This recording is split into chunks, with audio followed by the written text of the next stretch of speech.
Welcome back to Villanova Sports Talk here on this Thursday. Glad you could join us here on WXVU Student Radio. David Szczepanski, Dylan Johnson, Dominic, Richetti with you. Glad you could join us. Just talked about men's basketball. If you missed any of the episode, as always, you can listen on our Spotify and Apple podcast feed. Just search up WXVU Podcast. I'll also post it on my social media and the WXVU social media later on this afternoon. Let's transition to Villanova women's basketball. They were in action last night at Gamble Pavilion. We know that the UConn Huskies, in both men's and women's basketball, some of the best teams in the country, especially for women's basketball. They beat Seton Hall by 60 points the other day. 60 points, a Big East opponent.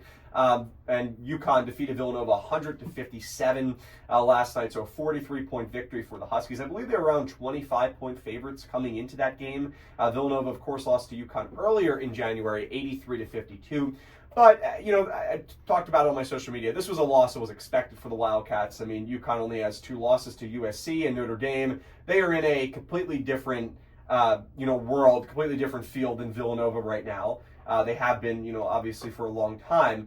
But I really want to focus on Villanova's previous 4 games, where they won 3 of the 4. They beat Georgetown without Jasmine Basco. They lost to Marquette in a game that they probably should have won, but again, without Jasmine Basco, they had some struggles late. But then they had a pretty nice win against DePaul. What I really liked in that game against DePaul, I know Dom, you had the call for us on WXVU, was DePaul came back in that third quarter and took a lead, and Villanova, unlike what they did in some of the non-conference games, they battled back in the fourth quarter and really showed a lot of grit, a lot of energy. Coach Dillon, in my opinion, is one of the best coaches in college basketball, especially in the Big East. And, she did a really nice job to get Villanova going again in that fourth quarter. Maddie Weber was really good. Basco, for her first game back, also had a good performance for the Wildcats.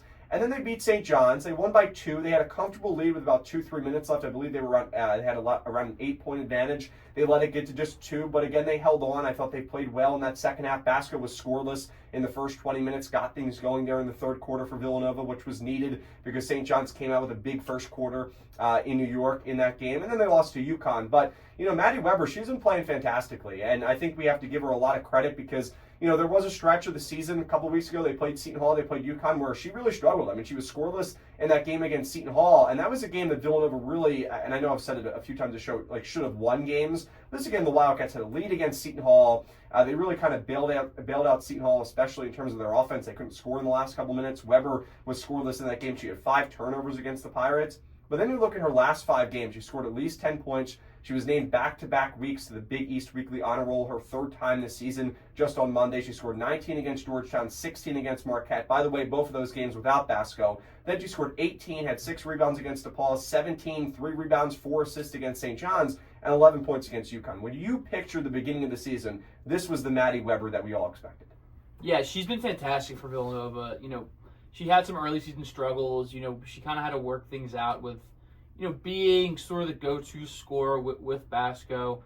But I think, that adjustment period's over for Villanova. And, they've had some struggles over the past month or so. That game against Seton Hall was really bad for Maddie Weber. But, she's, I think, after that has been, spectacular. You kind of have to take away these UConn games because, like you said, David, UConn's just in a totally different league than, sort of the rest of the Big East, maybe besides Creighton. But Creighton's going to lose by a lot when they play UConn. Yeah. Creighton's undefeated in the Big East right now, but as soon as they play UConn, they're cooked. But she's been great. Jazz Bosco's back. Lara Edmondson, who missed some time, is back too. So it's nice to see this team kind of fully healthy again. That DePaul game, I thought that from start to finish was all Villanova. That third quarter where DePaul sort of came back into it.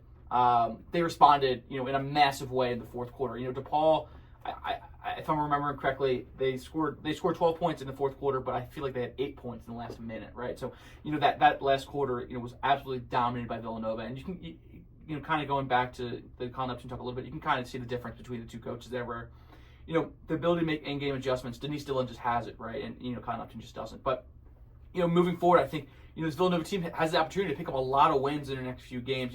They have to face the Xavier team, which, I think they can beat. They have to play Marquette again, this time at home, which I think they could beat them, then Butler, and then they face Creighton for the first time. So we'll see how that game goes. But, they could win the next 3 games against Xavier, Marquette, and Butler, and, be 13-10 overall. This isn't a team that's going to get an at-large bid, but, if we can see this as sort of a growth year for Villanova, it's a very, very positive growth year. And I think, maybe the next year when Maddie Weber's a junior, Jazz Bosco's a sophomore, we've seen so much improvement from both of them that, you kind of take this year as whatever you want, but the next year I think when those two make another leap, this is gonna be a really, really good Villanova team. But I just don't think they're just young. They're young students. They're young players still that. They're going to have a lot of losses. They make a lot of mistakes in game. There'll be times when Bosco doesn't score for 2 quarters. Same with Maddie Weber. But that'll figure itself out as the players get older. But the DePaul game was good. That game against St. John's was good. They've shown the ability to play in really, really close games. Like we said about that DePaul game when DePaul fought their way back into it. Villanova responded in a big way in the fourth quarter. Same with St. John's. Got close at the end there, but again. These women are resilient, and I thought they did really, really good in those 2 games. UConn game, they lost by 40 points, but it's UConn. What can you do? Yeah, I mean, Dom kind of talked about stuff that I was seeing there. At the beginning of the season, I didn't have high hopes for the women's basketball team. They lost a lot of players. They lost a lot of scoring.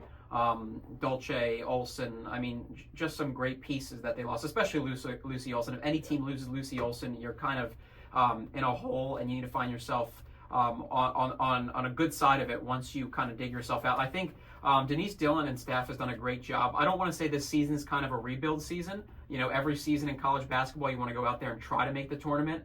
But I think Denise Dillon did a good job at setting up a team that hopefully stays. I think a big thing is, television and media rights kind of drive people away from the Big East, especially if you aren't a UConn team that's been broadcast on SNY. I know the Big East is switching over to broadcast some games on NBC, I believe, or it might be one of those, but they're kind of moving away from Flow Sports, and they're going to broadcast more women's basketball games on TV. And to my point there, I think this team just needs to stay together next year. I think if this team, the core team, besides obviously the people who are out of eligibility, if Jazz can stay here, if Maddie can stay here, they're bringing in Laura Kennedy, who's a McDonald's All-American. I think this is one of the first time in a few years that the men's and women's basketball programs are bringing in an All-American in the same class. She looks terrific playing through college, through high school, and she's going to look great in college. I know she'll probably get a decent amount of minutes next year when she comes in here under Dillon. Denise Dillon's not afraid of playing young players. And Maddie Weber's been on a hot streak, and hopefully if she comes around next year and plays the way she's been playing right now, she's been averaging 16 points in the last 5 games. I really think she's a great leader. I think Jazz, she's only in her first year. I think a lot of people overlook that. She's only a freshman, and she's playing I would probably, if you told me she was a junior or a senior the way she plays, I believe it. She definitely has a lot of potential, and if she can stay here at Villanova, I think next season is possibly a big season where Villanova could sneak in an at-large bid in the women's tournament. But I think that's the big question. We'll talk about it as time goes on. Will Jasmine Basco stay here? Because we talked about it. She has the talent, I think, to play, in other conferences, to play for better teams, if you want to say. Villanova's had a hard time. We talked about it, last year heading into the offseason in both men's and women's basketball with the Wildcats losing some pieces. But also, I think she may want at least one more year. You kind of saw the same things with Segrist as she was developing, Lucy Olsen as she was developing. I don't know if Basco is going to get to that level. I think she has a lot of potential. We'll see as she continues to go on. But obviously, has been a really fun player to watch for the Wildcats. They'll get ready to take on Xavier on Saturday here at the Finner Pavilion. Dominic Richetti will have the call. Xavier is a really bad team. When you look at their offense, we've talked about Villanova's offense being not very good, but Xavier's offense is one of the worst, if not the worst, in the Big East. They are 6-13 overall, 1-7 in conference play. You look at a lot of their different stats. They shoot just 39% from the field as a team, 30% from behind the arc, 62% from the free throw line. They average 53 points per game. And I look at rebounding. They average just 28 rebounds per contest. They're allowing more than 37 rebounds per contest. Their defense is pretty solid. They'll give up only 63 points per contest. But you look at a lot of the other stats. They also commit almost 19 turnovers per game. This is an offense that is still learning for a long way. They only have one conference win. It was a 50-49 win at home against Butler. They lost to St. John's. You just look at a lot of these games quickly. They scored 27 points against UConn. They scored 41 points against Georgetown. They scored 39 points against St. John's. They scored 45 points against Providence. They won the game against Butler. They scored just 50 points. They scored 50 points, too, against DePaul. This is a Villanova team that I know their offense is inconsistent at times, but especially at home, there's no way they're going to be capped in the 50s. They're going to get, I think, at least to the low 60s against this Xavier team. So this is a game that the Wildcats, I don't want to say it's easy, because all conference games, I think, can be competitive. But, I mean, Xavier also, they're 0-7 on the road this year. This is a bad Xavier team, one of the worst in the Big East. They are having a rough season there in Ohio. So Villanova has to take advantage. That game will be at 2 p.m. Dominic Richetti will have the call, and Ryan Scanlon. 2 p.m. is tip-off. 1:30 p.m. will be our pregame show. We'll take a break here on WXVU. When we come back, we'll quickly get to Dylan with our track and field updates, and then we'll wrap things up here on Villanova Sports Talk. Stay tuned for much more action. You're listening to WXVU, the 89.1 The Roar.